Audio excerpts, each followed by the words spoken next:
l'essence du travail du groupe 2. Disons simplement que, comme les autres aussi l'ont dit, il n'était pas facile de s'accorder sur ce que nous devions dire. Parce que lorsque vous avez à disposition des personnes de tête bien faites, le consensus n'est pas la chose la plus facile. Mais quand même, nous ne sommes pas venus à s'accorder sur un certain nombre de choses que nous voulons vous présenter. Nous commençons par le cadre légal et réglementaire. À ce niveau, il s'agissait pour nous de répondre à la question s'il existe un environnement juridique qui soit propice à la création et au fonctionnement d'un guichet climat. Nous sommes partis sur la base de ce qui existe déjà au FICOM et nous avons trouvé avec aussi les avis ou alors les conseils de l'expert FICOM qui est avec nous. Alors nous avons retenu que selon le code d'intervention du FICOM, il est possible de créer un guichet climat sur le modèle des guichets qui sont déjà existants, parce qu'on s'est dit ce n'est pas nécessaire de créer une fenêtre climat dans les guichets déjà existants. Il fallait créer un guichet climat ex nihilo. Et l'expert, comme nous a fait comprendre qu'il est possible de créer ce guichet, toutefois, les modalités de fonctionnement ne sont pas encore définies parce que cela nous a permis d'appuyer sur les questions suivantes en ce qui concerne le format de gouvernance. J'en viens donc sur le format de gouvernance. Il était question pour nous de répondre ou alors d'indiquer le système de gouvernance qui devra être mis en œuvre pour pouvoir superviser et suivre le guichet climat. À ce niveau, nous avons proposé un système de gouvernance multi-acteurs, donc sur la forme d'un comité de gestion qui devrait mettre ensemble des parties, une multitude d'acteurs. Nous avons identifié pour cela les partenaires du secteur public d'abord. Donc nous avons cité quelques ministères, à l'instar du MINEVEL, donc le ministère du développement local que nous connaissons tous ici.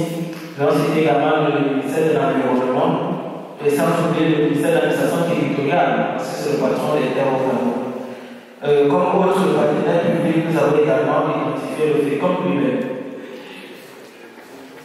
Le deuxième partenaire, ce sont les partenaires privés. À ce niveau, nous avons identifié des banques commerciales et également des entreprises industrielles qui œuvrent dans les localités au Cameroun. Troisième type de partenaire, nous avons identifié la société civile et tout au moins les organisations de la société civile qui ont des activités en lien avec le climat.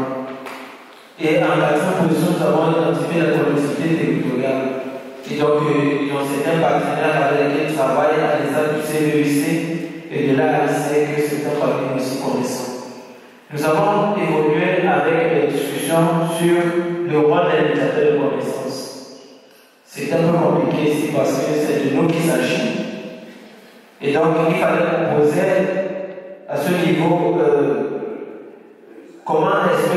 quel rôle nous devions avoir dans cette architecture et comment nous serons ou nous serions rémunérés pour cela. À ce niveau, nous avons dit que les indicateurs de connaissance, d'abord dans le terme de rôle, ils vont accompagner à la compréhension, premièrement, à la conception des éléments, à travailler à la bancabilité même des projets, ainsi que la mise en œuvre de ces derniers, avec un aspect qui est un peu sensible. Nous sommes ici dans le cadre d'intégrer la sensibilité genre dans les projets. Pour ce qui est de la rémunération, on dit souvent l'agence de l'aide de la guerre. Nous avons réfléchi, nous sommes dit que la meilleure façon, c'est que les médiateurs soient rémunérés comme les prestataires de services et seront pour cela au service du guichet, donc ils seront rémunérés comme prestataires de services par le guichet lui-même. Je vais continuer en présentant les modalités de soumission des projets. À ce niveau, il s'agissait pour nous de dire comment ou alors par quel moyen les projets seraient soumis. Pour cela, nous avons tablé sur des appels à projets. Nous sommes dit dit que la meilleure façon, c'est que lorsque le guichet sera mis en place et qu'il sera approvisionné, qu'il puisse faire des appels à la proposition de projets à l'attention des communautés ou alors des collectivités qui ont des projets qui donnent et qui sont à la recherche de financement. Mais nous nous sommes dit que les appels à projets ne sont pas suffisants. Il faudrait aussi que le guichet accepte que les collectivités puissent déposer des projets de façon spontanée. En deuxième position, la seconde variante de la question demandait de constituer un pipeline de projets solides. On a dit comment est-ce que cela se ferait. Pour cela, nous avons montré en disant que les collectivités devraient définir les priorités des projets qui soient en fonction de leur plan climat. Donc, qui sont en train de avec leur plan climat. Et ainsi que des plans d'adaptation communale. Parce que nous sommes dit, s'il faut que nous mettions en avant l'aspect adaptation, il faudra que les communes puissent avoir un plan communal d'adaptation, à partir desquels ces projets-là seront créés ou alors conçus, et cela pourrait permettre de constituer une base solide. Je vais finir par la capitalisation initiale. Les thèmes sont de dire ou alors proposer des modalités de capitalisation initiale du fonds climatique local. À ce niveau, nous avons proposé que les fonds climatiques locaux doivent se tourner vers des sommes forfaitaires parce qu'il y a un choix entre les sommes forfaitaires et puis les flux de financement. Étant donné que les sommes forfaitaires sont beaucoup plus favorables à des modalités comme les dons et les subventions, tandis que les flux de financement intègrent aussi d'autres approches de financement telles que les prêts, les concessions et autres. Donc nous sommes dit que peut-être l'approche duale serait bienvenue. Donc aussi bien les sommes forfaitaires que les flux de financement.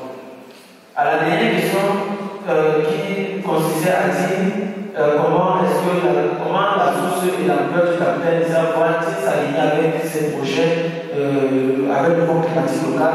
On nous a dit ici à ce niveau que c'est le guichet climat lui-même qui se chargera d'identifier des projets qui sont compatibles avec les sources de financement initiaux. Donc parmi les projets à financer, il faudrait que le guichet lui-même s'occupe du choix des projets qui s'alignent avec les capitaux initiaux. Donc c'est ce qui suit au sol de notre travail et vous n'avez pas besoin d'accorder pour cela.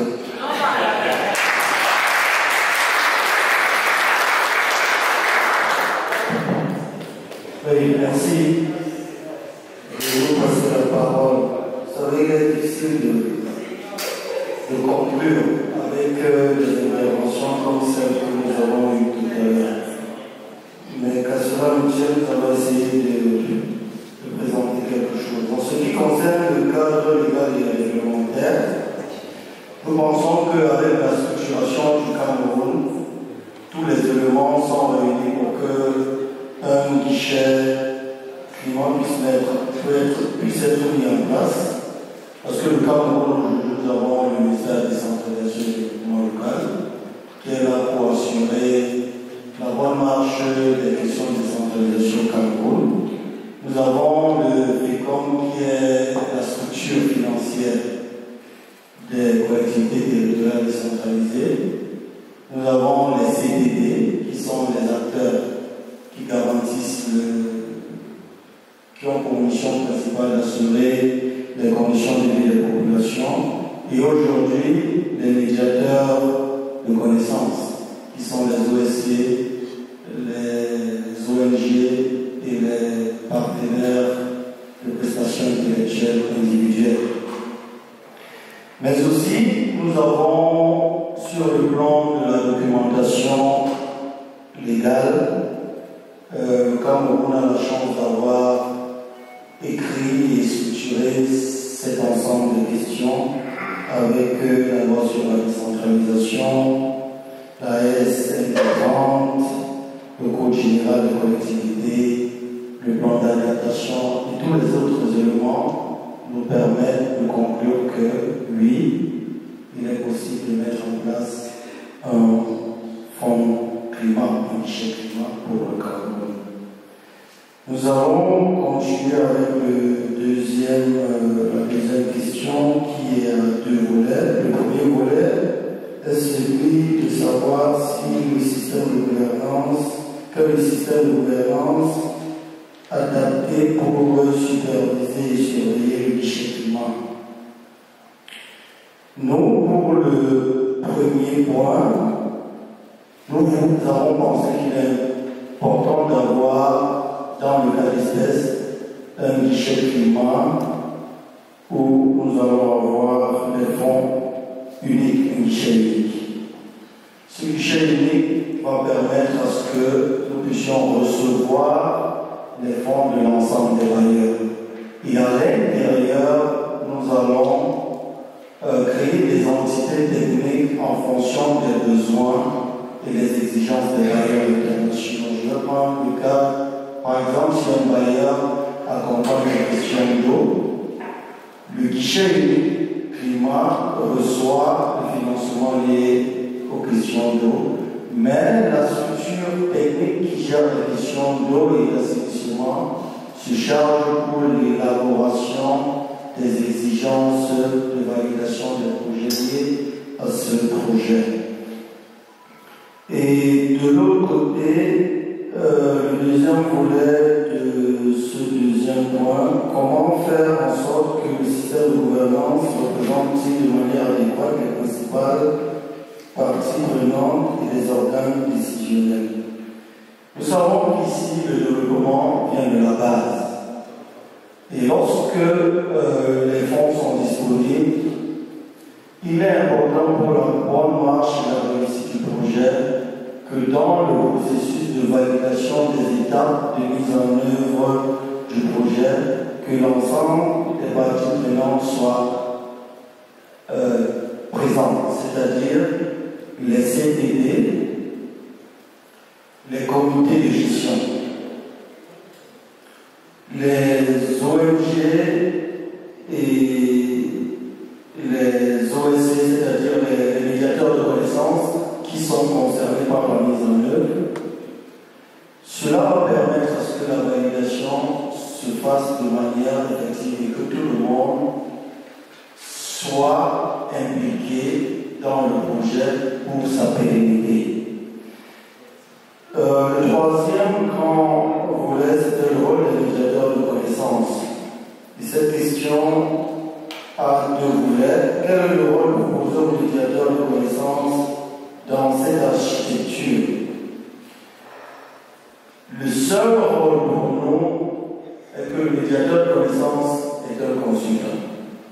Un consultant auprès des collectivités territoriales décentralisées en fonction des besoins qui seront définis par les collectivités et en fonction des opportunités que celles-ci auront à leur niveau et proposées par le guichet. Et aussi, il faudrait que la collectivité se rassure que les médiateurs de connaissances qui sont dans leur shortlist puissent respecter les exigences du code de marché public de prestations qui existent au Cameroun et qui répondent, qui intègrent les exigences du bailleur de fonds. Parce que parfois, le bailleur de fonds peut mettre à disposition des fonds et dit que les personnes qui doivent intervenir dans la mise en œuvre sont les organisations de la société civile, par exemple. Il y a d'autres qui disent que ce sont des cabinets privés et certains donnent le libre arbitre au guichet de pouvoir définir les exigences qu'ils veulent pour pouvoir mettre en œuvre leur projet. Et aussi, comment est-ce qu'ils seront rémunérés? Je pense que c'est sur la base d'un cahier de charges qui a été présenté aux partenaires qui va se formaliser dans un contrat et être exécuté selon le calendrier de mise en œuvre qui sera défini et validé par les deux parties. Pour le quatrième point, nous avons aussi une question à deux volets. projet, par quels moyens seront soumis les projets des municipalités au guichet climat? Nous parlons ici de climat. Donc, il serait important pour chaque municipalité d'avoir un document stratégique de définition de lutte contre le changement climatique de leur organisation. Ici, en parlant du fonds de l'adaptation, il serait important que chaque commune ait au moins un plan d'adaptation au changement climatique. Ou faire grand pour élargir ces opportunités, avoir un plan d'action pour l'accès à l'énergie durable et le climat. Maintenant, comment est-ce que les projets seront soumis aux municipalités? Nous avons choisi deux formes. La forme physique. La forme physique, pourquoi? Parce que nous avons 374 communes au Cameroun. Plus de 60 ou 40% ont accès à Internet. Donc il est important de leur donner la possibilité de pouvoir avoir le même niveau de soumission que les autres. Donc il est important qu'ils aient plutôt régulière. Et donc cette dernière session pratique, c'est en lien avec le webinaire 4 qu'on a vu ensemble au début du mois. Et c'est sur intégrer la dimension genre dans les stratégies et dans les processus de préparation de projet. Donc on va reprendre les notes conceptuelles sur lesquelles vous avez travaillé hier et on va essayer de mieux intégrer les questions de genre. Et avant ça, on va faire quelques présentations ou rappels rapides. Donc, pourquoi c'est important? On l'a vu plusieurs fois, mais on le répète, le genre, le changement climatique et la capacité à s'adapter au changement climatique sont extrêmement liés. Par exemple, on sait que les femmes et les hommes pauvres et marginalisés font face à des défis qui sont multiples, en plus des changements climatiques. Le changement climatique va accentuer ces défis déjà existants dans la vie de certains groupes de la population. Et donc, les projets climatiques doivent prendre compte de ces éléments-là.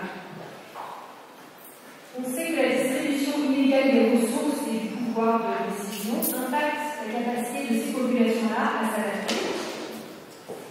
Et donc, la prise en compte de ces inégalités permet aux groupes socio-économiques les plus vulnérables de prendre des mesures pratiques pour s'adapter au changement climatique et faire entendre leur voix, leur processus de planification de l'adaptation.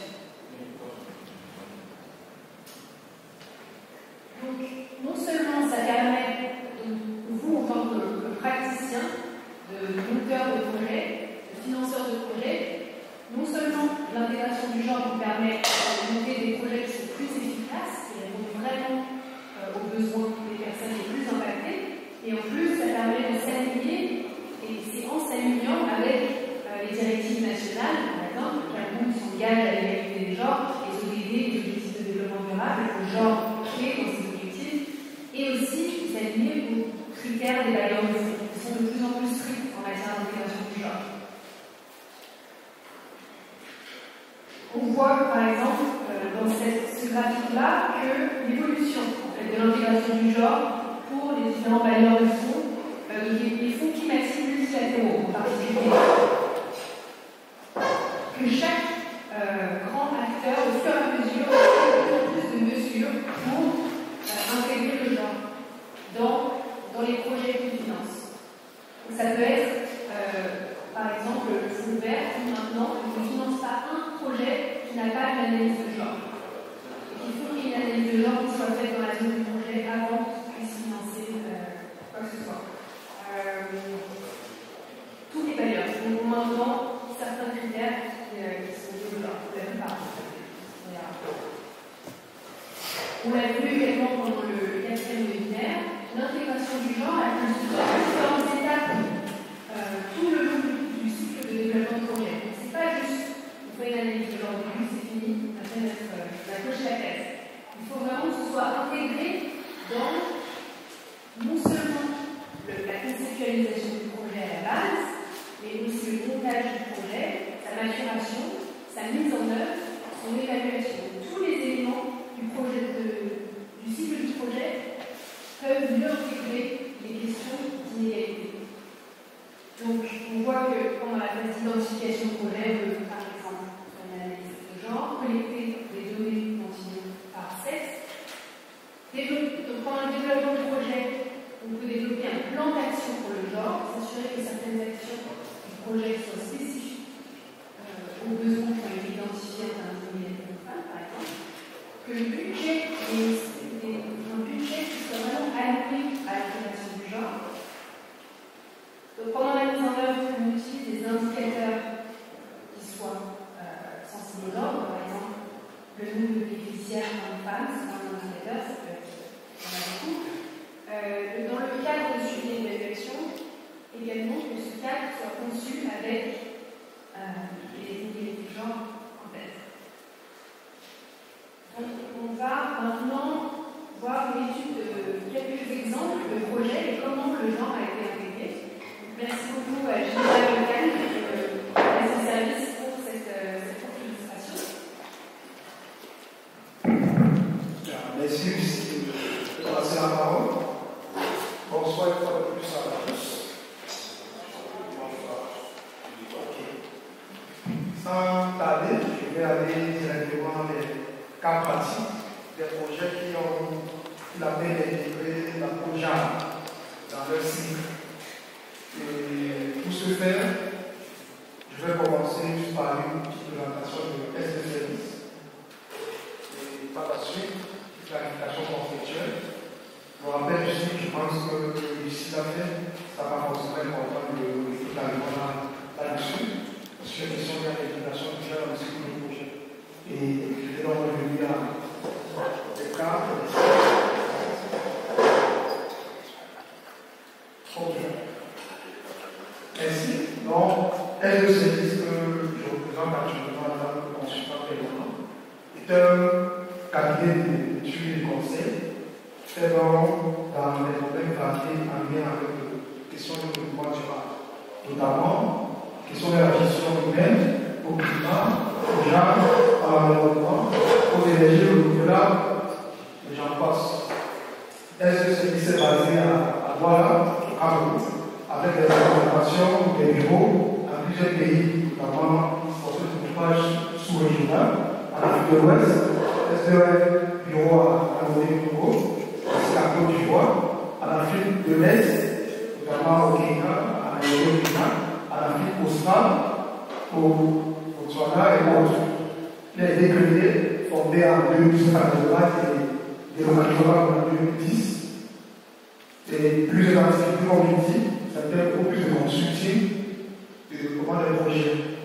C'est le top management des restes de services, parce que les services, bien que le top management des compétitions de l'OJA, c'est une organisation avec une gouvernance particulière, dont 3 directeurs associés, dont Mme Carole Capeux et Durando Dawson et Eve Azetson. En termes de services, est-ce que service fait la question à la finance climatique, notamment à la recherche des projets de financement des projets climatiques. Parce que quand on est-ce que parce qu'il y a toujours par exemple la question de financement lié au marché carbone, qui a permis notamment de financer des projets liés à la restauration des forêts dégradées et même à la production et distribution des forêts agricoles. Également lié aux études de faisabilité, le montage et la gestion des projets. Également, comme le service, c'est le consulting, mais surtout l'accompagnement des développements locaux. Dans ce cas, par exemple, avec la convention des maires, est-ce que le service a accompagné la commune de Fouquet dans l'élaboration de son plan climat, et également avec le financement GIZ, elle a également accompagné la commune de Cribi dans l'élaboration de son plan climat avec l'assistance technique. Mais en plus de cela, un service de l'accompagnement de la GIZ a été le cabinet qui a élaboré le guide méthodologique pour l'élaboration de plan climat au niveau national, en s'inspirant du guide développé par l'Union européenne dans le cadre de la Convention des maires. Et dans ce sens, un service, je pense, peut également le dire, et à négociation pour l'élaboration d'un plan régional de Cameroun. Je pense forcément que le projet que j'ai créé seront modifiés dans les mois venus. LCX également fait le renforcement des capacités des collectivités territoriales et le conseil technique. Si on revient donc à les exemples concrets, dans ce cas, nous allons présenter donc, on va donner deux petits exemples. On a 4 exemples. Les deux premiers exemples sont liés à des projets dont le déjà devait penser au départ. Parce qu'il peut arriver qu'un projet est déjà dans la phase de mise en œuvre et que les acteurs se rendent compte de la nécessité d'intégrer le JAR. Il n'est pas trop tard. Il y a également des moyens pour parler comme le JAR à ce niveau. Je prends l'exemple de l'expérience du mec à Madagascar, dans le cadre du projet Rivière, qui visait donc à faciliter l'accès à l'électricité aux ménages, aux entreprises, à travers la construction des mini-centrales hydroélectriques, avec au départ ignoré le JAR. Mais par la suite, ils ont pensé qu'il était important. Pour le fait qu'ils ont fait concrètement, ils ont procédé par la formation des petits projets en matière de JAR et d'inclusion sociale. Ils ont commencé par renforcer les capacités et lui poser sur cette question pour qu'il tienne compte du JAR dans la mise en œuvre de l'ensemble des activités du projet. Mais ils ont également pris la peine d'intégrer dans la question des un outil tel de recueillir les besoins des ménages en matière énergétique. Ils ont intégré cette logique JAR en fait d'anticiper les agrégés par sexe, notamment hommes, femmes et autres. Ils ont également, en analysant, parce que quand on fait une analyse JAR, notamment à travers l'outil, je veux juste évoquer ici, horloge journalier. L'horloge journalier permet par exemple de déterminer tout au long d'une journée, de 6 heures, par exemple, à minuit, ce qu'une femme ou un homme fait dans une communauté. On a des communautés où c'est par exemple classique, on est traditionnel, la femme se lève le matin, on va se faire entre 6 heures et 8 heures, et entre 8 heures et 10 heures, et ainsi de suite, jusqu'à 22 heures. À quel moment, quel moment de repos, ça a permis par exemple cet outil, mais l'année déjà a permis d'adapter les horaires, les activités qui étaient liées au niveau du projet. Par contre, on a vu compte que beaucoup de femmes assistaient à certaines activités du fait de leur rôle déjà. Parce que l'année déjà permet non seulement d'identifier quels sont les rôles et les responsabilités des hommes et des femmes dans la communauté, que ce soit lié au rôle de production, de reproduction et autres. Ce qui a permis de mieux adapter le calendrier du projet au calendrier également de ces femmes et de ces hommes. Vous voyez pourquoi c'est important de faire notamment une analyse JAR. C'est qu'on peut avoir une leçon apprise au niveau de ce projet, c'est qu'il est possible d'adapter les activités prévues pour mieux s'inscrire dans une perspective JAR, c'est ce que le projet a fait, et s'appuyer sur une réflexion lancée à l'échelle de la structure.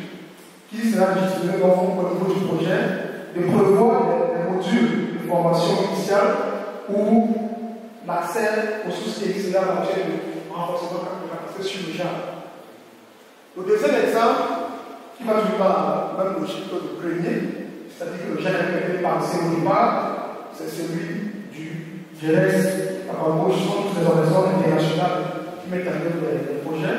Dans le cadre du projet ENATED, ce projet, qui est un projet multi-pays, ça vise à la fois les questions liées à l'intégration et à l'adaptation, c'est-à-dire les questions liées à la résilience, mais également les questions liées à la réduction de l'empreinte de carbone.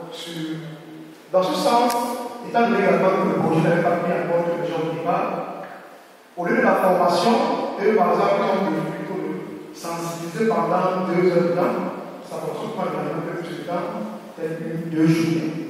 Ils ont prévu pendant 2 heures de temps de sensibiliser dans l'équipe projet une fois de plus sur cette question, afin que l'activité soit adaptée à la logique de JAR.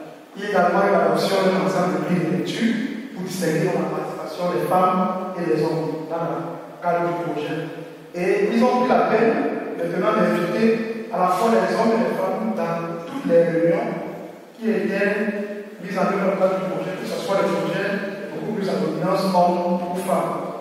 Ils ont facilité un peu comme l'activité pour l'éducation du JAR, facilité dans l'accès des femmes au crédit, la valorisation des femmes, parce que dans Les communes sont arrivées sur les panels pour également mieux toujours intégrer cette petite charge.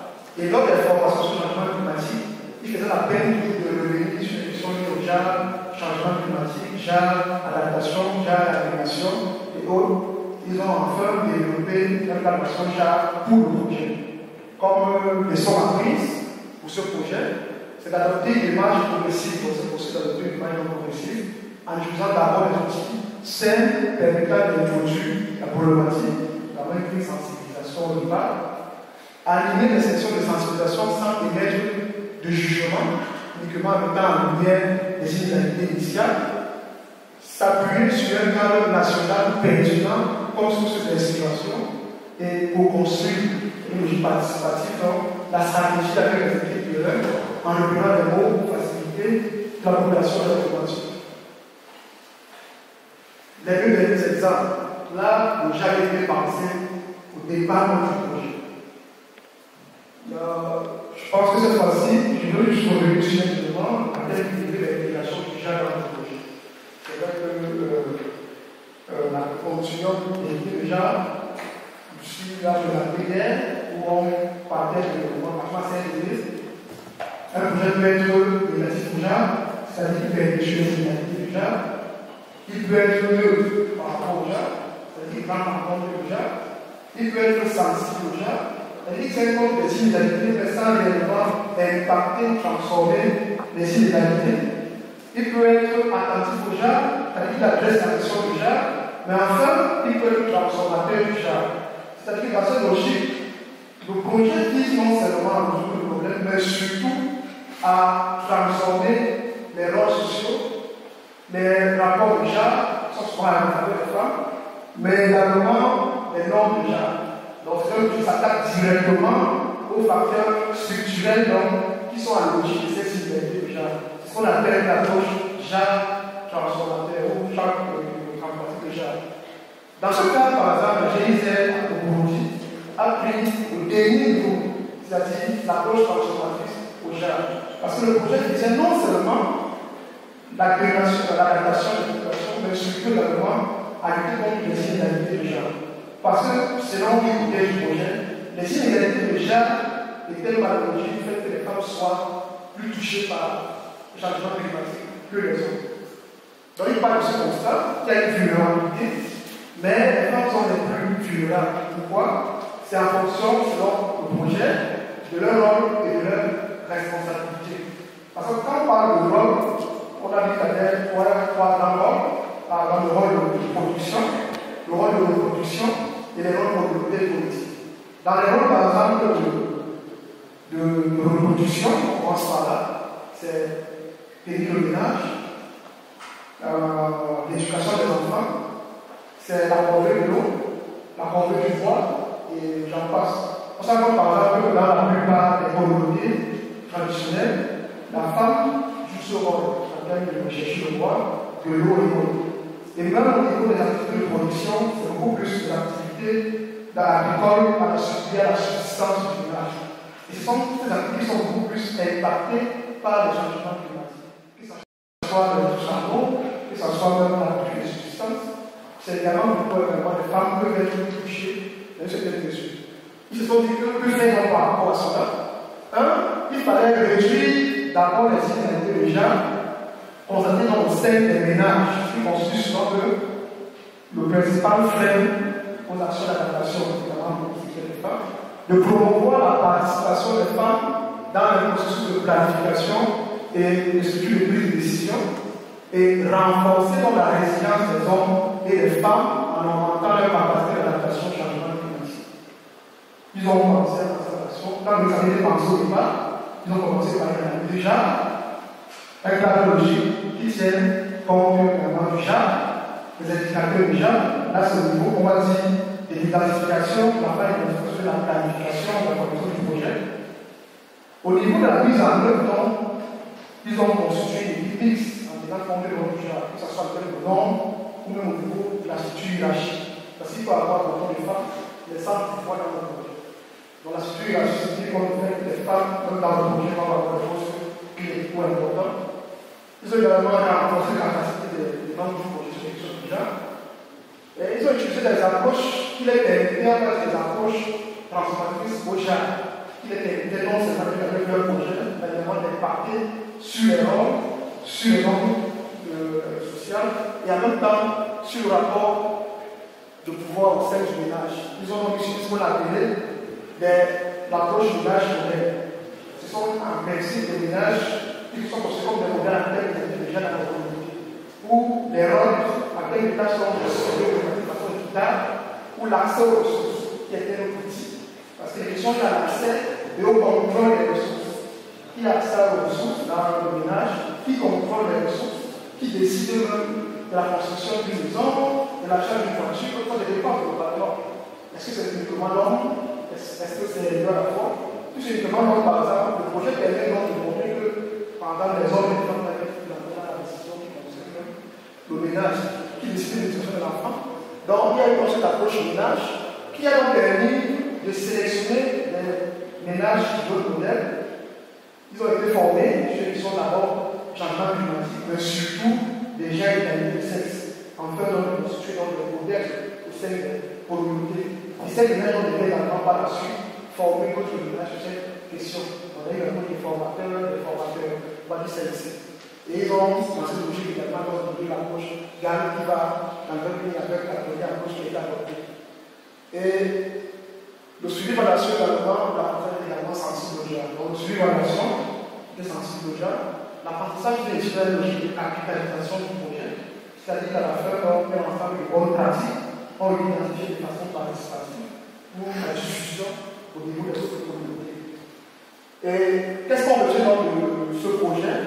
C'est de prévoir de développer un budget spécifique et penser au genre dès la conception du projet, faire une analyse de genre au début, mais aussi au cours du projet dans une démarche de suivi-évaluation pour voir les évolutions, les changements, les pratiques de perception, faire une analyse des risques en cours de projet pour identifier les impacts négatifs donc le vivant provoqué par le projet, créer un poste de conseiller technique, genre, on parle également des spécialistes déjà au niveau du projet, et recruter également dans les émissions des experts, genre pour un appui de proximité des ménages. Je vais vous finir cette présentation en donnant un exemple de l'aide de service. Dans ce sens, si on parle sur l'échelle de fonctionnement des gens, on va dire que c'est au projet de la sensibilité aux gens. On a dit que la sensibilité, on le connaît des inégalités, mais le rôle de du projet n'est pas de transformer ces inégalités. Donc, dans ce cas, le projet de foyer de promotion et institution des foyers de l'Union dans les régions du Nord et des Sphères de l'Est du service a tenu en compte cette question liée au genre. Donc, en partant du principe de la pression des communautés de population sur les ressources, notamment en termes de poids énergie, est-ce qu'elles ont pensé à une solution alternative de foyers de l'Union qui vise à réduire la consommation des ménages, du poids énergie au niveau des ménages, mais également à réduire cette pression sur le couvert végétal. Et pour tenir compte du genre, quelle que soit les données, notamment la collecte des données ventilées par sexe sur la filière pour l'énergie, parce qu'il y a des études qui ont été menées sur la filière pour l'énergie dans ces régions, avec des informations dont les données les agrégées par sexe. La construction d'une équipe dans le projet mixte, ce projet est essentiellement développé par des femmes. Donc, Vanessa, qui est le chef de projet, est une femme avec ses assistants qui sont essentiellement des femmes et quelques hommes dans le projet. Une consultation des parties prenantes locales en tenant compte du genre, parce qu'il y a un ensemble d'ateliers qui sont organisés afin de consulter les parties prenantes. Ces ateliers ont des à la fois les hommes et les femmes, quasiment de façon égale, et une implication des femmes et des hommes dans les activités de mise en œuvre du projet, que ce soit de la formation sur la construction des foyers de données, la sensibilisation, le suivi, la construction des foyers des ménages. Et comme le sont en piste, il faut donc s'inspirer des bonnes pratiques en la matière, parce que c'est là que je t'appelle de s'inspirer d'autres bonnes pratiques mises en œuvre par d'autres organisations, de mobiliser les femmes pour faciliter la prise de parole, notamment dans les consultations, observer la participation lors des réunions déjà existantes pour estimer l'heure la plus propice, pour faire des horloges journalières pour les femmes et pour les hommes, de mobiliser dans les facilitateurs communautaires et que ceux qui sont au sein de la communauté, ça leur permet d'appuyer le projet auprès de la population, y compris dans la dimension déjà, ils peuvent avoir un rôle pour assurer la durabilité au-delà de l'intervention de l'équipe projet. Je pense que cela est le thème de la présentation. Je vous remercie.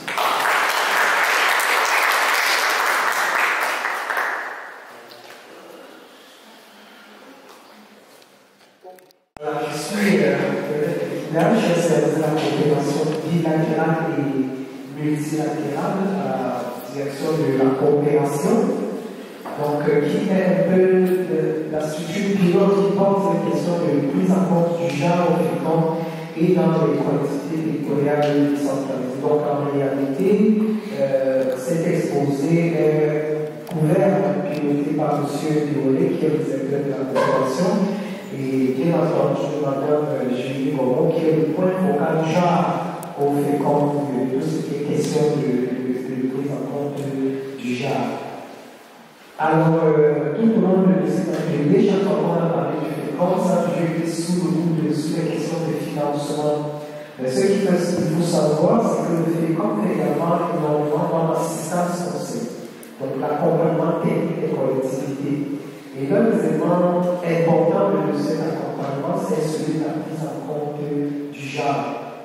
Et cette prise en compte du genre, en réalité, ne concerne pas seulement les collectivités, parce que le FECOM a pris conscience de l'intérêt, de l'importance de prendre en compte le genre pour sa propre compétitivité, pour sa propre performance, parce que, comme on l'a dit au cours des échanges, la question de la prise en compte du genre permet déjà de rendre non seulement les projets plus efficaces, mais également le fonctionnement des institutions. Ça ne fait l'objet d'aucun débat dans ce sens. Donc, depuis 2018, comme disait M. Boga tout à l'heure, le FECOM a intégré, faisait un peu comme faire de la pause sans le savoir, le FECOM a pris à prendre la question du genre. Et le secrétaire général du cabinet, qui est ambassadeur d'IFOCHI, a commencé au sein du FECOM à promouvoir déjà les femmes à des postes de responsabilité. Il y a un certain nombre de statistiques que nous en avons également parlé, montrent que, par exemple, pour les postes de directeur, c'est la parité totale, 50-50%, au niveau des postes de sous-directeur, c'est pas très différent, et que, en termes de promotion à des postes de responsabilité, un regard particulier est accordé aux femmes. Donc, cet intérêt à la prise en compte du genre s'est manifesté, s'est caractérisé maintenant au travers de l'adoption, de l'élaboration et de l'adoption d'une sous-stratégie genre. Pourquoi une sous-stratégie? Parce qu'au niveau du FECOM déjà, nous avons une stratégie, le document stratégique, qui encadre toute l'action de l'institution. Donc, ce document est donc décliné en sous-stratégie. Et l'une de ces sous-stratégies est donc celle qui porte sur le genre et dont je vais vous faire des compromis aujourd'hui. Alors, je sais que nous avons eu des diverses instances, nous avons parlé rapidement. Je vais commencer par vous présenter brièvement la sous-stratégie genre, sa structuration et contenu. Et après, nous allons parler des activités liées dans ce cadre-là. Et puis, en termes de perspective, à la fois pour les collectivités territoriales décentralisées et pour le FECOM lui-même en tant qu'institution. Alors, comme je le disais tout à l'heure, l'élaboration de la sous-stratégie s'inscrit, la sous-stratégie s'inscrit donc dans le cadre de la déclinaison du document de stratégie du FECOM. Lequel document permet donc encadre les interventions de l'organisme, notamment pour lui-même, mais également pour les collectivités territoriales décentralisées. Donc, cette sous-stratégie permet de mettre en pratique ces engagements pour la promotion de l'égalité des sexes, tant dans le fonctionnement de l'entreprise que dans ses interventions en faveur des collectivités territoriales décentralisées. Mais il permet également, comme je l'ai dit à l'entrée, de renforcer l'efficacité de l'organisme en se rassurant que toutes les parties prenantes sont effectivement prises en compte, à la fois dans l'identification des besoins, dans l'élaboration des plans d'action, dans l'identification des solutions, mais également dans les questions de suivi et d'évaluation. Alors, la sous-stratégie de quoi s'agit-il? C'est un document. C'est un document qui a été élaboré par le FECOM avec l'appui technique de ONU Habitat, du ministère de la Promotion ONU Femmes, du ministère de la Promotion de la Femme et de la Famille, et les autres partenaires qui agissent sur les questions de prise en compte du genre dans la société civile, d'autres tutelles, évidemment, le ministère de la décentralisation et du développement local, mais également d'autres acteurs sectoriels qui interviennent dans ce secteur-là. Donc, le document s'ouvre par un contexte de justification qui explique pourquoi est-ce qu'il a été important de le rédiger. Ensuite, il y a 6 chapitres. Le premier décrit un peu l'ancrage de la prise en compte du genre fécond. Et là, il revient sur les questions d'alignement aux agendas internationaux, les agendas nationaux, mais également le dispositif interne du fécond. Et ce qui est important dans le dispositif interne du fécond, c'est par exemple la question de politique de financement. Nous avons dans nos outils de financement s'ouvrent par une politique de financement qui décrit un peu les axes majeurs, les enjeux et les défis que nous auxquels nous allons faire face à travers les financements octroyés par le FECOM. Et donc, lorsque vous parlez dans cette politique de financement, il y a 3 aspects qui sont mis en valeur. Le premier, c'est que cette politique dispose que les bénéficiaires de tous les projets financés par le FECOM sont les bénéficiaires de toutes les couches. Donc, ça va être les femmes, les enfants, les jeunes, etc.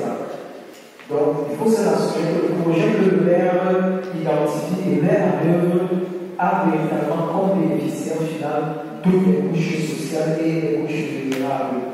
L'autre élément qu'il faut voir, c'est que dans l'identification de ce projet, il faut que les collectivités ou les élus locaux se rassurent que ces projets-là qui contribuent à la préservation de l'environnement et qui sont écologiquement viables.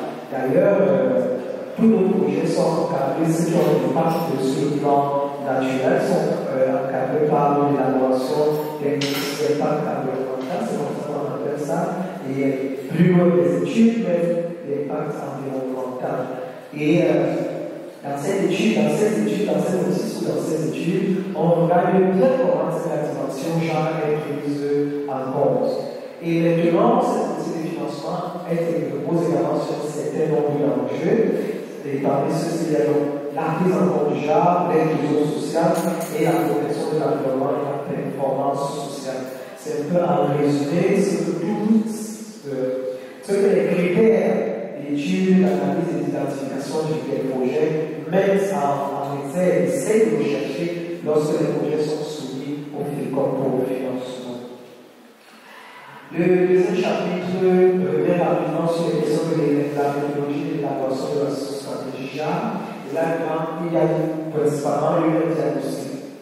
Et ce diagnostic JAR a permis de ressortir les forces, les faiblesses, les défis et les opportunités de la prise en compte du genre. Il faut dire que c'est un diagnostic qui a été fait dans les années 2018-2019 et qu'à date, vraiment, ce nombre de faiblesses qui avaient été identifiées ont totalement été élaguées. Le troisième chapitre, lui, porte sur les éléments que j'ai diagnostiqués, effectivement, comme je le disais, et sont tous ces éléments-là. Le quatrième chapitre porte sur la stratégie modulaire des accords du genre fécond. Et là, il définit la vision, il définit l'objectif. La vision de cette stratégie, c'est les hommes et les femmes et les hommes, effectivement, pris en compte sur un pied d'égalité dans le fonctionnement du fécond et ses interventions auprès des CTI.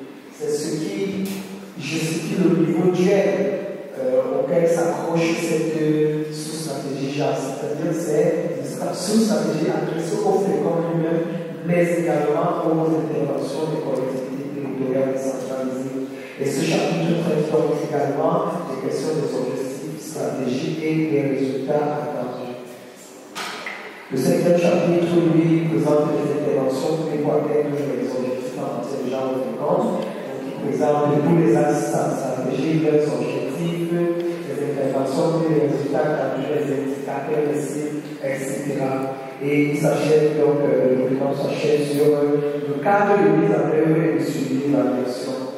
Et dans ce chapitre, on décrit 2 instances particulières. Il y a le comité de pilotage qui est chapeauté par le directeur général et qui comprend les différents chefs de structure, dans lequel chacune des structures rend compte de la manière avec laquelle il prend en charge les questions déjà dans son fonctionnement quotidien. Et maintenant, il y a les points focaux qui sont les chefs de structure, donc les directeurs et les différents chefs d'agence régionales. Il faut dire que lorsqu'il y a un comité de pilotage, chacune de ces structures rend compte à travers un document de comment est-ce que la prise en compte déjà a été effective dans son fonctionnement au quotidien. Évidemment, la mise en œuvre de cette stratégie dans certaines autres activités qui ont été menées. Et comme je l'ai dit, ce n'est pas le fait comme seul qui force, il y a également tout un ensemble de partenaires avec lesquels nous fonctionnons. Alors, nous pouvons noter donc rapidement l'introduction déjà dans les documents de gouvernance de l'organisme. Donc, on a relu les documents de gouvernance et on s'est assuré qu'ils ont été déjà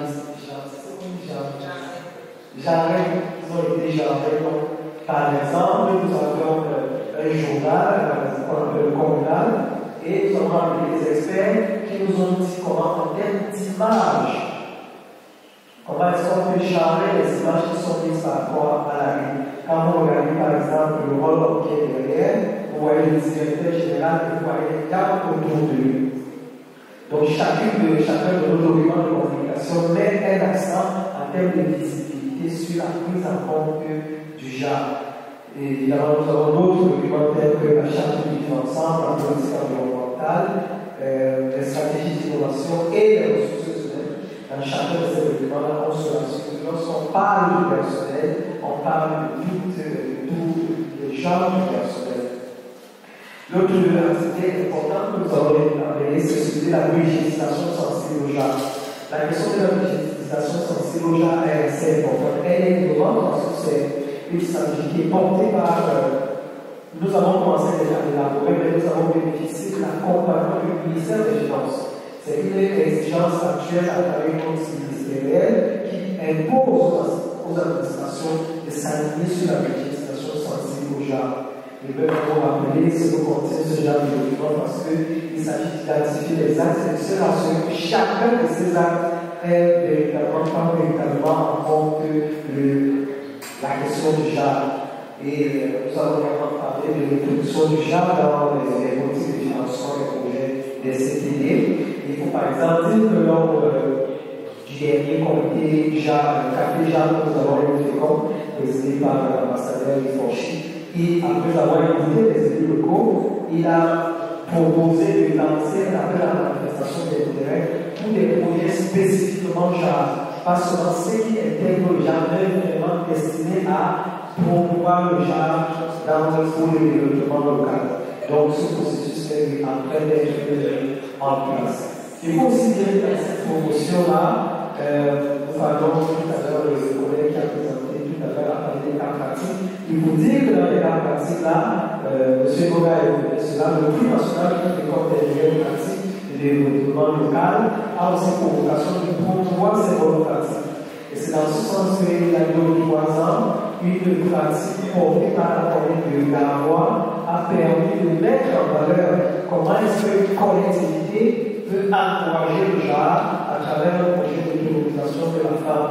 C'était un projet d'épargne et de crédit destiné aux femmes et qui a permis de développer le leadership de la femme, mais également son autonomie financière. Et ce projet-là a fait cette initiative fait l'objet de partage un peu de rencontres nationales ou internationales auxquelles prend le temps. Nous pouvons citer entre autres activités encore en fait de parité à l'adoption des mesures visant à parité dans les groupes de travail, l'élaboration du mécanisme de gestion des plaintes et griefs environnementaux et sociaux et le genre dans les projets. Le fait comme M. Goulard, le fait comme l'a engagé dans un processus d'accréditation au fond d'adaptation au changement climatique. Et dans ce processus-là, l'une des exigences était de mettre les documents de gouvernance du FECOM aux standards internationaux.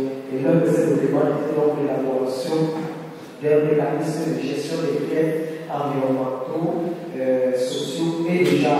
Ce document a été élaboré et soumis dans la plateforme du fonds d'adaptation. Évidemment, nous avons le renforcement de l'investissement, j'en parlais tout à l'heure, la lutte contre la pauvreté, on a parlé de ça.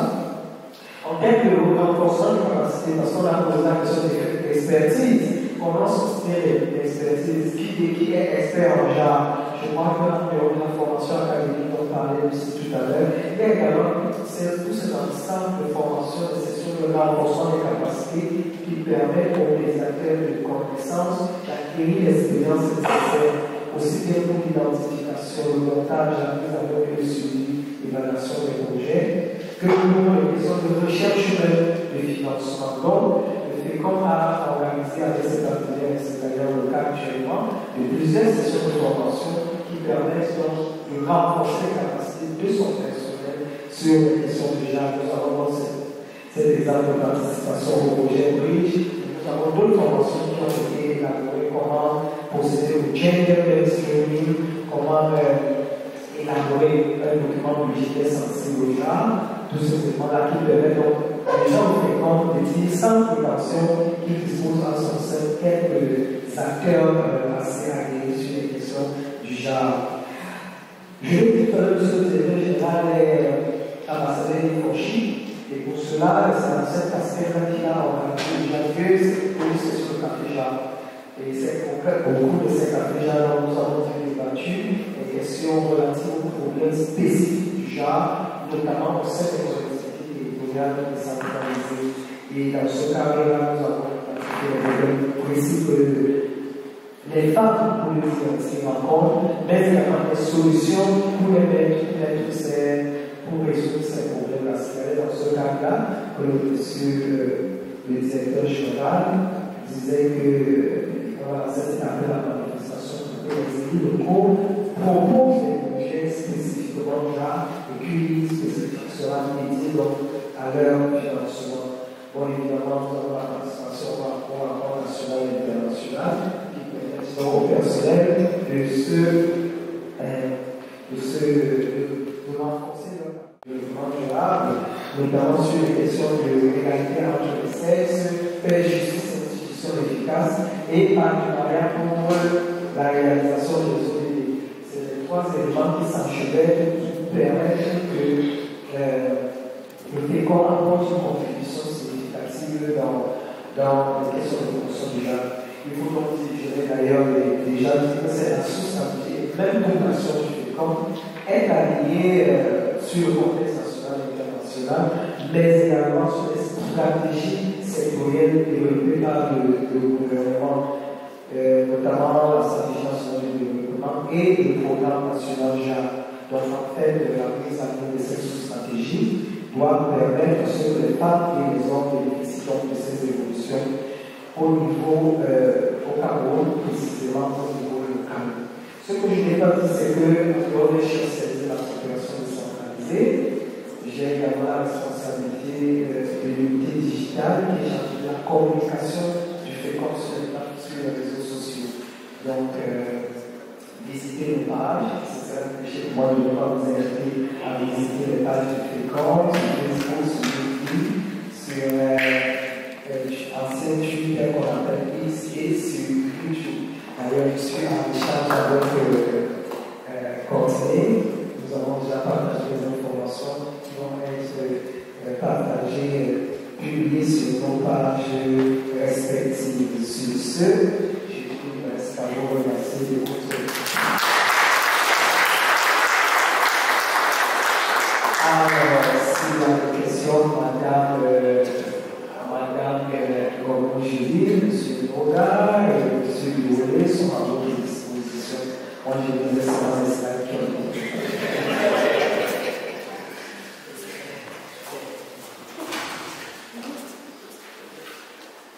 Thank you. Hello.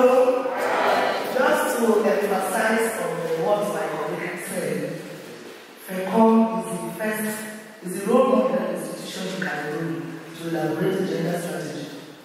So you can just show how FECOM has gone with regards to gender. FECOM is looking forward to elaborate the gender policy here in FECOM. In the days ahead, FECOM is looking forward to create a gender unit.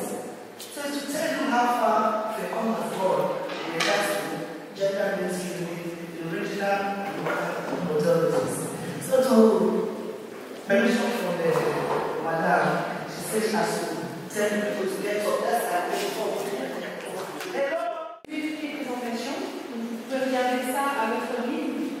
Aujourd'hui, pour qu'on puisse avancer et faire l'exercice pratique, je vais vraiment juste scanner de manière rapide et je vous invite à aller voir rapidement la stratégie genre, l'analyse de genre pour le contexte.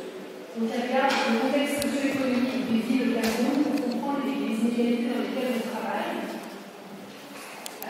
Donc, quels sont, par exemple, entre les femmes et les hommes, mais aussi quels sont les autres groupes de la population auxquels il faut faire particulièrement attention dans nos activités quand on organise des ateliers. Par exemple, le choix de la salle. On ne va pas prendre une salle au 3e étage sur l'ascenseur si on invite des personnes âgées, par exemple. Donc, ce type de mesure, le contexte légal. On a analysé tout le contexte légal en termes d'égalité de genre au Cameroun. On sait que le contexte légal est fort. On sait que le Cameroun est aligné avec toutes les politiques internationales de lutte contre les inégalités de genre. Par contre, on sait aussi qu'il y a un fossé entre le droit civil et le droit conjugal. Donc on sait que dans certains contextes, le droit civil, même s'il est fort en termes d'égalité entre hommes et femmes, n'est pas forcément appliqué. Ce type d'élément émerge de cette analyse de genre qu'on a faite pour les villes camerounaises dans le contexte du projet de juge. On a aussi fini cette analyse par des recommandations. Donc on sait qu'on aimerait renforcer la capacité de diversité de médiateurs de connaissances qui implique travail avec différents groupes de la population. On sait qu'on aimerait développer des critères appropriés en termes d'inclusion sociale. Ça fait partie des activités qui sont prévues dans le projet. Par exemple, des critères genre pour la sélection des projets d'un déchet climat. Et enfin, s'assurer qu'au sein de notre équipe de projet, on bénéficie de l'expertise genre des médiateurs de connaissances qui sont présents. Et que dans on a un modèle de suivi d'évaluation qui est riche, et celui-ci intègre des indicateurs. On encourage, par exemple, vous avez trouvé par contre, on encourage les ateliers la parité, par exemple. Voilà, c'était très rapide. Je propose qu'on passe au dernier exercice de l'atelier et ensuite on va clore. Donc le dernier exercice, vous aurez 15 minutes. Vous pouvez garder les groupes sur lesquels vous allez travailler sur les notes conceptuelles. On va vous les redonner et vous devez remplir cette feuille. Donc rapidement, le titre du projet, répétez la courte description jusqu'au copier-coller. Et ensuite, vous faites un exercice pratique. Donc première étape, pour ce projet sur lequel vous avez travaillé hier, qui effectuerait l'analyse de genre? Parmi votre réseau, à qui vous penseriez pour conduire, développer une analyse de genre? Ensuite, étape 2, vous devez chercher 2 statistiques, 2 chiffres qui montrent que les inégalités de genre dans la zone du projet. Donc, si vous travaillez sur un projet orienté, vous pouvez essayer de trouver un chiffre sur les inégalités de genre orientées. Si vous travaillez sur un projet qui va à CRIBI, vous pouvez trouver un chiffre sur CRIBI. Si vous ne trouvez pas à l'échelle locale, vous pouvez mettre un chiffre national. Étape 3, décrire la méthode que vous utiliseriez pour obtenir des données sur les inégalités à l'échelle locale. Donc, est-ce que vous feriez une enquête de ménage? Est-ce que vous feriez des interviews avec des personnes clés dans les différents départements? Étape 4, en public, décrire la stratégie que vous allez employer pour assurer la sensibilité aux gens au sein de l'équipe de projet. Comment vous allez vous former? Et enfin, formuler une recommandation clé à prendre en compte pour la constitution.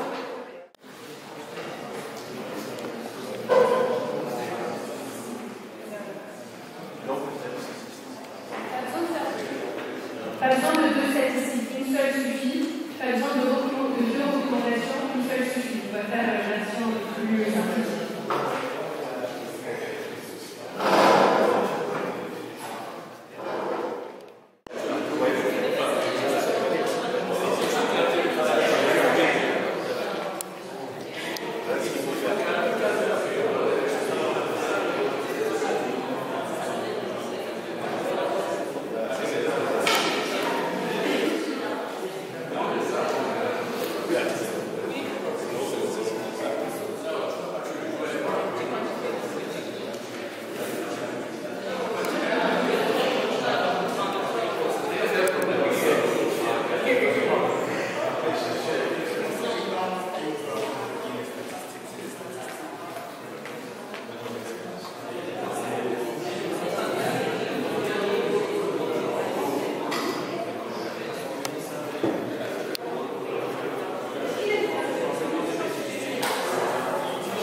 On a pu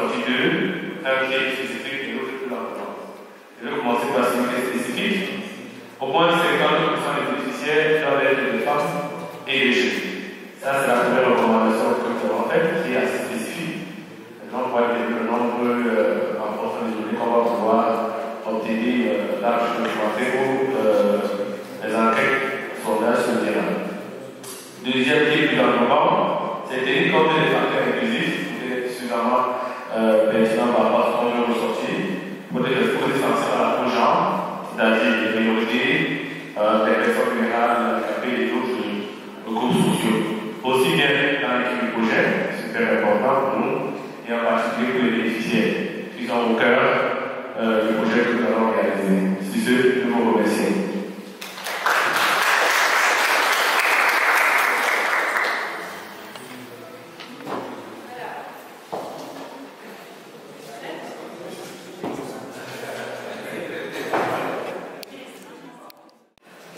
Bonsoir à tous. Alors nous avons travaillé sur le projet qui porte sur l'aménagement de 58 points d'eau potable communautaires diversifiés, notamment sources, forages, bornes, fontaines dans 58 quartiers de la commune d'arrondissement de Yaoundé-Kari.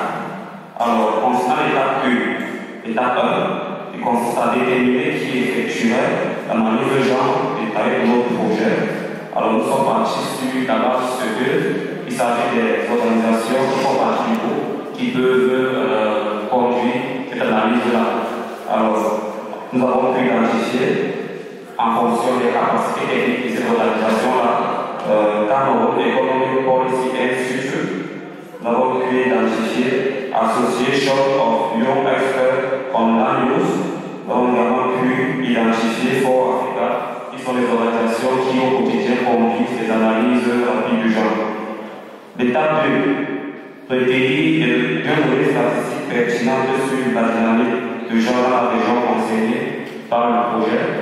C'est vrai qu'il y a des difficultés avec les points de connexion à trouver des données spécifiques à la région de Saint-Paul. Mais on a toutefois pu trouver des données dans d'autres régions du Cameroun, notamment sur la sélection. Et dans la région de l'Espagne, et en effet dans cette région, les jeunes âgés entre 15 et 24 ans ont accès à l'éducation à 53,4%. Maintenant, lorsqu'on range cette taux par sexe, c'est 66,7% pour les jeunes garçons et 39,8% pour les jeunes filles. Ces données sont de l'Institut national de la statistique dans un document qui sont publiés en 2016, notamment en géographie des secteurs. Concernant l'étape 3, qui consiste à décrire la méthode que nous utiliserions pour obtenir des données dynamiques sur le genre au niveau local, on a pensé que, premièrement, on pouvait conduire une recherche documentaire pour exploiter les études qui ont été réalisées dans ce domaine et dans la région, mais on a également pensé qu'on peut conduire une enquête au niveau des ménages pour collecter effectivement les données primaires les plus à jour sur ces différentes questions-là. L'étape 4, décrire la stratégie que nous allons employer pour nous assurer de la sensibilité du genre et des expertises au sein de l'équipe projet. Déjà, on a pensé qu'on pouvait recruter un expert qui pouvait davantage renforcer nos capacités sur les questions de genre. C'est vrai, dans le groupe, il y a des médiateurs de connaissances qui ont déjà quelques données de base là-dessus. On a pensé pour être davantage performant, on a capacité davantage nos compétences. La dernière étape, formuler deux recommandations clés à prendre en compte pour la conception de notre projet avec une dimension plus sensible au genre. Nous sommes simplement référés au guide de la CONSA. Et cette guide de la CONSA consistait tout d'abord à effectuer une analyse de genre, mais on a également pensé qu'on pouvait des biologies de quotas dans les équipes projets qui vont être mis en place. Donc voilà en gros ce que nous avons pu faire. Merci.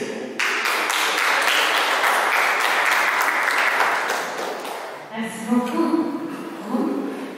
C'est prêt? Vous avez un souci?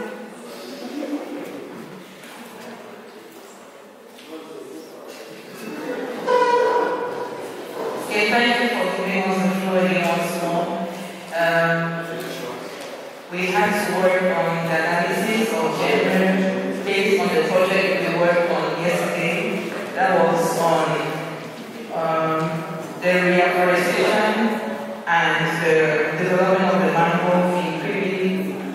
council. So we had quite a lot to do with the research to get data on how to prove that there is gender inequality. I'll just give the floor to my colleague to give an overview of what we did. Merci, Madame de passer la parole. On va aller très rapidement. On va dire que notre projet porte sur la restauration et la protection de la mangrove, notamment la copie d'enregistrement des crédits privés pour le premier élément qui sera chargé d'organiser la NIJA. On va penser qu'il s'agira d'un consultant individuel qui a une formation et une expérience dans le domaine du genre. Et pour la deuxième question, quelques informations ont été recueillies. En termes de statistiques, la première est au niveau du handicap. Au niveau du crédit premier, les données produites dans le cadre d'une plateforme en ligne avec la plume FICOM montrent que sur 11 personnes vivant avec un handicap recensées dans la ville, 7 sont des hommes et 4 sont des femmes. Et à ce niveau, 3 hommes disposent d'une carte d'invalidité, donc les femmes qui disposent quasiment pas la carte d'invalidité. En termes de sous-représentation des femmes dans le conseil municipal, nous avons pu obtenir des données de la communauté urbaine de la ville du Crédit. On se rend compte que sur les 5 conseillers, uniquement 4 sont des femmes.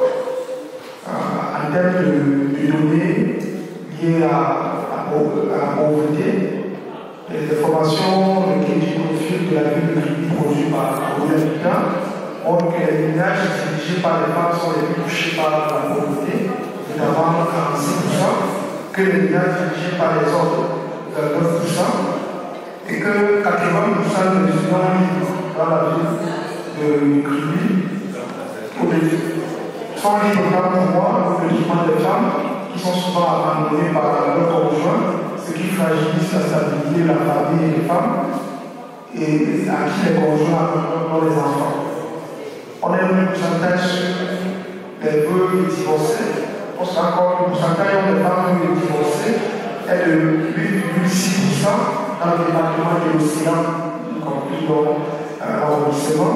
Et en matière de taux d'alphabétisation, le taux d'alphabétisation des personnes est 15.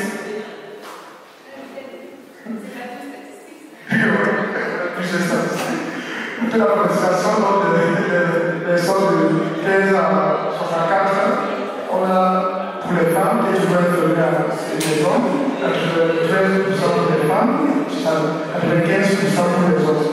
Ce sont les données liées à l'écart dans la topographie de la révolution. Et le plan climat de la ville de Crédit montre également que les femmes sont plus vulnérables à la place. On va finir avec cette phase de statistiques.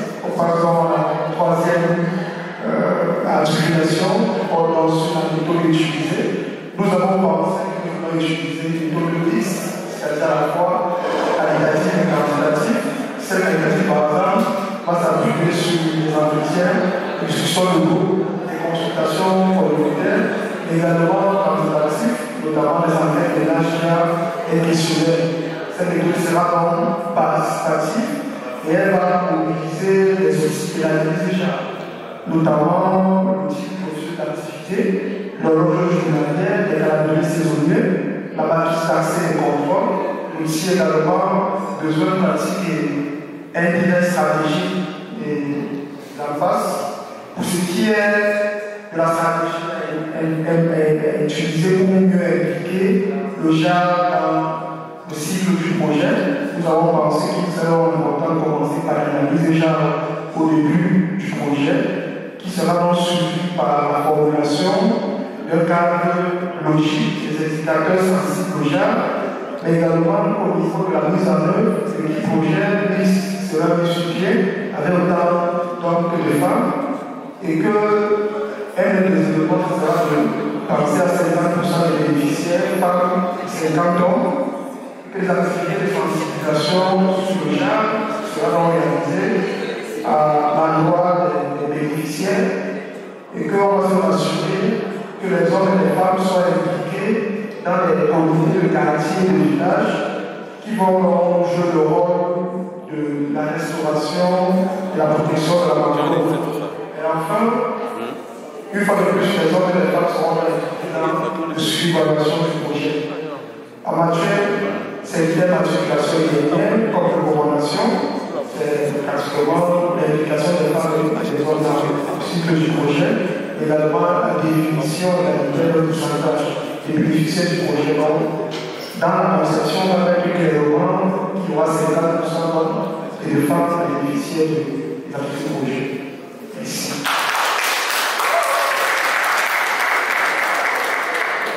Vous avez obtenu des données très localisées à Kibi, c'est vraiment intéressant. Et beaucoup de données aussi. Merci. Dernier mot.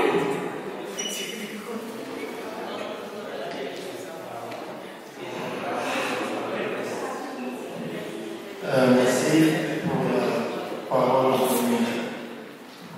Nous avons travaillé sur un projet de reboisement et de protection des mangroves dans la ville de Kribi.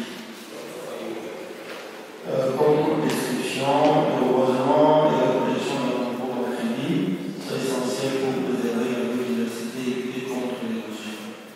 Les mangroves qui agissent comme zone tampon naturelle offrent un habitat vital pour de nombreuses espèces marines. Cet effort contribue non seulement à la protection de l'environnement, mais aussi au développement durable des communautés locales et des infrastructures. Maintenant, sur la donnée, sur l'étape 1, qui est celle de déterminer, qui est celle d'effectuer une analyse déjà détaillée pour le projet. Nous avons pensé qu'au niveau de crédit, nous pouvons nous référer aux médiateurs de connaissances qui vont exister dans la zone à travers un appel qui sera fait à cet effet, mais aussi nous pouvons faire intervenir les tutelles spécialisées dans les questions des statistiques qui gèrent les questions déjà comme l'Institution nationale des statistiques ou l'ICA pour nous accompagner dans ces études au cas où un besoin plus spécifique des outils est demandé. Oui. Donc maintenant, sur les dates de recueil, les statistiques pertinentes sur la dynamique du JAR dans la région du projet pour illustrer les inégalités existantes. Nous n'avons pas trouvé de statistiques bien précises là-dessus. Maintenant, nous pouvons axer sur le taux de l'alphabétisation. Nous avons 95,5% de femmes qui ne sont pas alphabétisées comme il faut, contre plus de 96% d'hommes qui ont un accès à l'éducation travail. Maintenant, sur le plan économique, nous avons 30% de femmes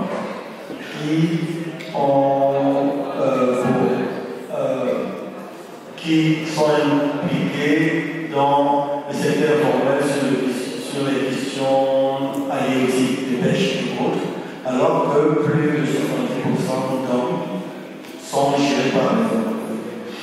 Maintenant, sur l'étape 3, décrire les méthodes que nous utilisons pour obtenir des données dynamiques déjà au niveau local. Nous pensons qu'à ce niveau, le projet va élaborer un questionnaire pour faire une étude de terrain spécifique et travailler de commun en collaboration avec les sectoriels qui gèrent les questions de genre et les médiateurs de connaissances qui gèrent les questions spécifiques des femmes. Étape 4, écrire la stratégie que nous pouvons employer pour assurer la sensibilité du genre au genre et des expertises au sein de l'équipe du projet. Pour la mise en œuvre du projet, nous allons lancer un appel à candidature où nous allons mettre un accent sur la Et après analyse des données que nous allons avoir, nous allons recenser et prendre les femmes qui ont un profil plus intéressant que nous allons capaciter afin qu'ils puissent avoir un profil qui peut être plus intéressant comme celui des hommes. Et leur donner 70%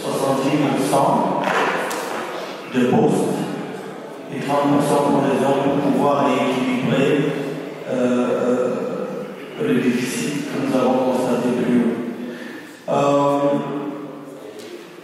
À l'étape 5, pour formuler des recommandations clés pour la conception de notre projet. La première recommandation, c'est de sensibiliser la femme sur les bonnes pratiques dans la protection de l'environnement et le reboisement. De renforcer leur capacité pour afin qu'ils puissent moins détruire la mangrove, c'est-à-dire pour les meilleures utilisations du bois de chauffe, peut-être par la fabrication de foyers améliorés, du charbon écologique et tout ce qui peut permettre à ce moment de réduire au maximum la destruction de la mangrove et les émissions de gaz à effet de serre. La troisième recommandation, c'est de trouver une activité autre à la femme qui travaille essentiellement sur les questions de pêche pour leur permettre de laisser respirer les zones de mangrove qui sont des zones de reproduction des espèces halieutiques. Voilà de manière globale la réflexion sur notre projet sur le reboisement et la protection de la mangrove dans la région.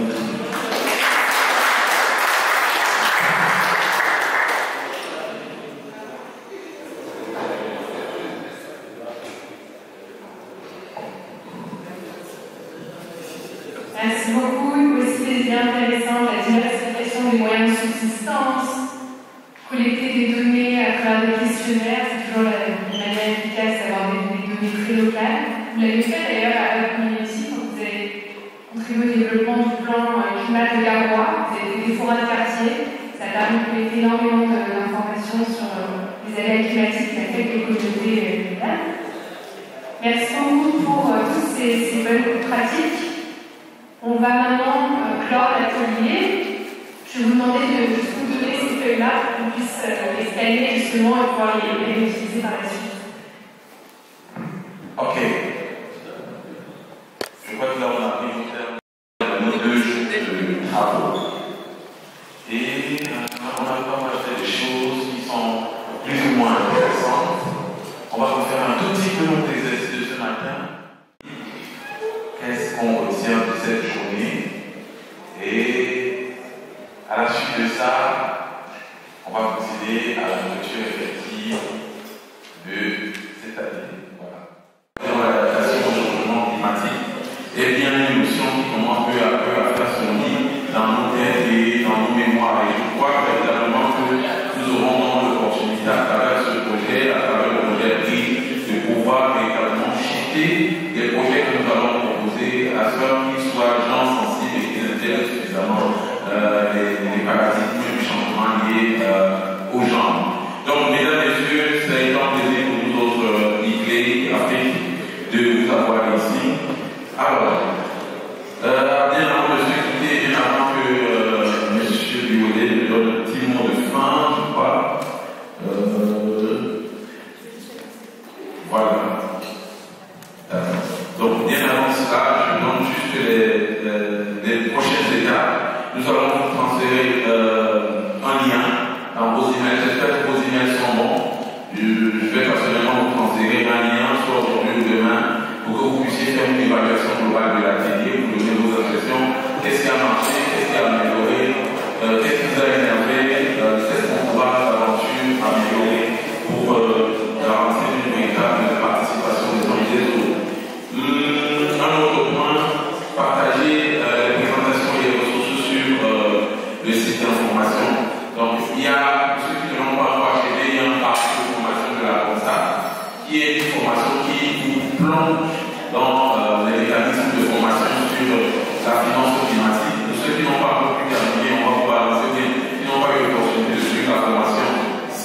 qu'il y a un comportement pour la collaboration et les avancées futures dans le cadre de notre projet. Il faut jamais oublier. On va également avancer les liens des précédents webinaires parce qu'il faut qu'il avance à venir. Nous avons eu 4 webinaires qui nous ont permis de plancher le décor. Toutes les notions abordées aujourd'hui ont été préalablement abordées en webinaire et cette session de 2 jours nous permettrait donc d'entrer en profondeur sur les notions développées durant les webinaires. Nous allons donc d'ici la fin de septembre avoir une 5e session, cette fois-ci en ligne. Cette session va permettre de consolider les connaissances acquises et véritablement de faire une évaluation à la fin de cette 5e session des certificats qui seront remis aux différents partenaires qui vont montrer qu'en fait vous avez fait tout pas complètement un certain nombre de mois et de jours, ce qui vous permettra d'enrichir pour certains les CV, les vidéos, les compétences et les skills comme on dit souvent. Donc, fin septembre, on aura le training, 5e module, et en octobre, on aura l'évaluation et les certificats. Et puis, début 2025, les sessions de coaching vont commencer. On va essayer de préparer de mieux en mieux les médiateurs que vous êtes à l'offensive. Vous devez prendre auprès des collectivités locales décentralisées. Il y aura des séances de coaching qui seront offertes pour vous permettre de vraiment vous sentir dans la peau de médiateur et de savoir comment aborder la problématique. Donc, un autre point, ce sera bien sûr la cartographie. On va partager avec vous la cartographie que nous avons élaborée sur les mécanismes, sur les financements disponibles et les différents barrières et partenaires qui interviennent au Cameroun. Et bien d'autres, il y a d'autres éléments qu'il faudrait que vous ayez pour pouvoir connaître qui sont ceux qui ont les ressources, comment ces ressources sont-elles orientées, un ensemble de données, et on attend véritablement que vous puissiez, dans une certaine mesure, apporter vos feedbacks. Si vous avez d'autres partenaires que vous pensez qui sont pertinents, complètement la cartographie, ce sera une très bonne chose. Pour nous, l'idée, c'est de rassembler à un même endroit tous ceux qui interviennent dans l'adaptation au Cameroun et qui apportent de la ressource, afin que les médiateurs que vous êtes puissiez avoir les différents feedbacks, les différentes informations, parce que l'information est la clé de tout, les différentes informations sur les mécanismes de financement. Donc, celui qui nous reçoit va nous dire au revoir. Monsieur Bigonet, vous avez la parole. Je vous remercie. Donc, déjà au nom du directeur général, je voudrais remercier tous les participants. Nous étions plus nombreux aujourd'hui, un peu moins aujourd'hui, mais je pense que ceux qui étaient là aujourd'hui savaient être contents, ceux qui venaient chercher. Nous avons été un ensemble de connaissances dans le cadre de la lutte contre le changement climatique, avec un accent sur le genre. Je vais remercier l'organisation, Madame Labirol, Madame Guillaume, M. Silénou, qui sont en fait les organisateurs véritables de cette activité. Le fait que nous puissions accueillir l'ensemble de l'équipe, cela nous a permis de nous retrouver en présentiel après des mois d'échanges en virtuel.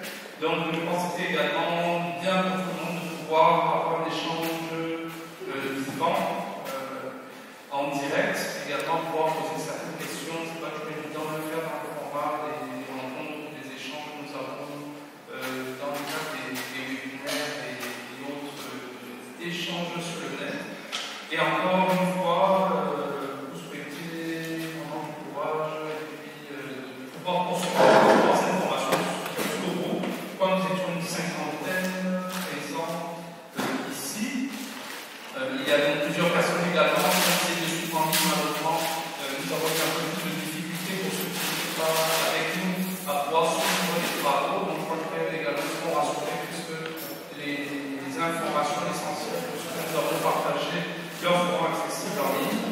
Et donc, sur ce, encore une fois, merci également à l'équipe des femmes qui s'est mobilisée pour soutenir l'ensemble du groupe.